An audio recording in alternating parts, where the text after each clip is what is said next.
सभी लोगों को प्रणाम। पहले जय श्री राम। लव कुश कांड में आज आगे की कथा, जिसमें सीता जी को वन छोड़ दिया है तो ऋषि वाल्मीकि से कह रही है, हे मुनि, मैं राजा जनक की पुत्री और श्री राम जी की पत्नी हूँ। मैं अपने त्यागे जाने का कारण कुछ नहीं जानती। ब्रह्मा की गति बड़ी प्रबल है। देवर लक्ष्मण मुझे यहाँ पहुँचा गए हैं, परंतु हे मुनीश्वर, मैं इसका कारण कुछ नहीं जानती। तब वाल्मीकि बोले, हे पुत्री सुनो, तुम्हारे पिता मिथिलापति जनक मेरे परम शिष्य हैं। हे सुकुमारी, अब तुम चिंता न करो, अंत में तुम्हें हितकारी राम जी फिर मिलेंगे। सादर आदर सहित सीता जी को पर्णकुटी में लाए और स्वयं स्नान करके उनसे सब स्थिति सुनी।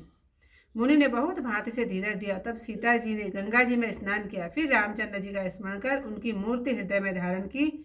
मुनि ने आशीर्वाद कहकर फल दिए।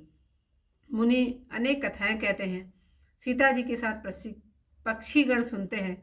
बहुत प्रकार से मन में ज्ञान धारण करके लक्ष्मण जी अयोध्या में आए, सो सुनो। लक्ष्मण जी सीता जी को त्याग कर आए और व्याकुल होकर अपने महल में गए। वे माता जी से सीता जी को दारुण दुख देने का हाल रोकर कहने लगे। सुनकर माता मूर्छित हो गई, जैसे मणि के बिना सांप व्याकुल हो जाता है। सब रोती हुई कहती हैं कि इस दुख को कौन सह सकता है। शोर सुनकर राम जी लक्ष्मण सहित अपने महल में गए और अपने ज्ञान में माताओं को समझाया। तब उनके हृदय पटल खुल गए। जो वरदान माताओं ने चाहे वही करुणा सागर ने उनको दिए। तब उन्होंने योगाग्नि से शुद्ध करके अपने शरीरों को त्याग दिया। योगाग्नि से शरीरों को भस्म कर सब पतिधाम को गए। राम जी, भरत, लक्ष्मण और शत्रुघ्न शोक में मग्न हो गए। श्री राम जी से विधि पूर्वक वेद के अनुकूल कर्म गुरु ने आदर से करवाए।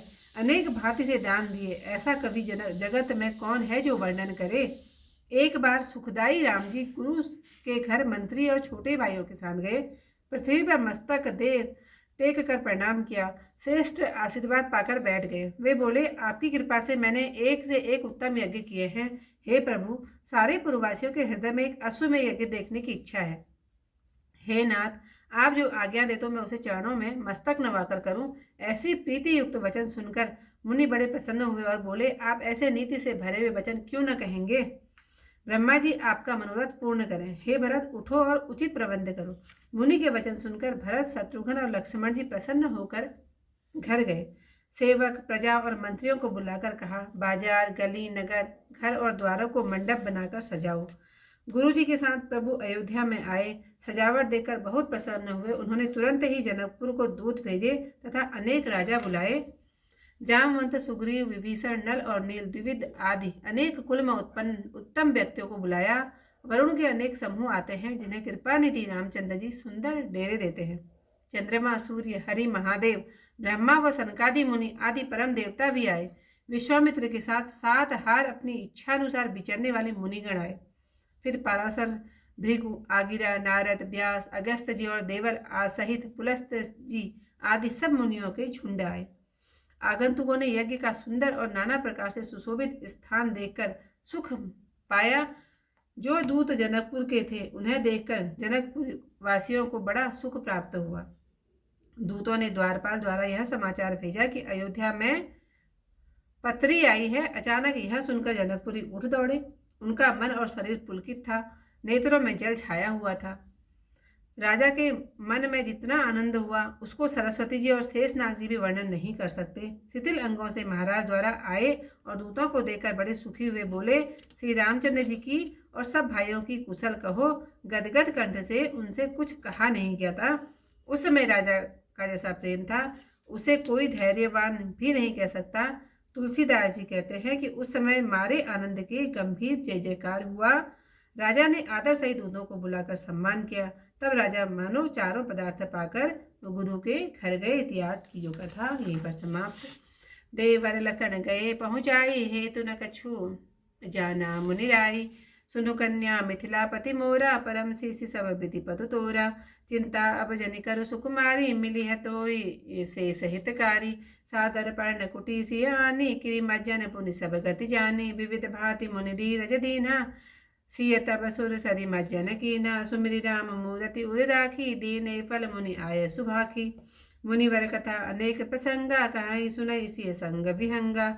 ज्ञान अनेक प्रकार दृढ़ाए, लक्ष्मण अवध सुनो तब आए।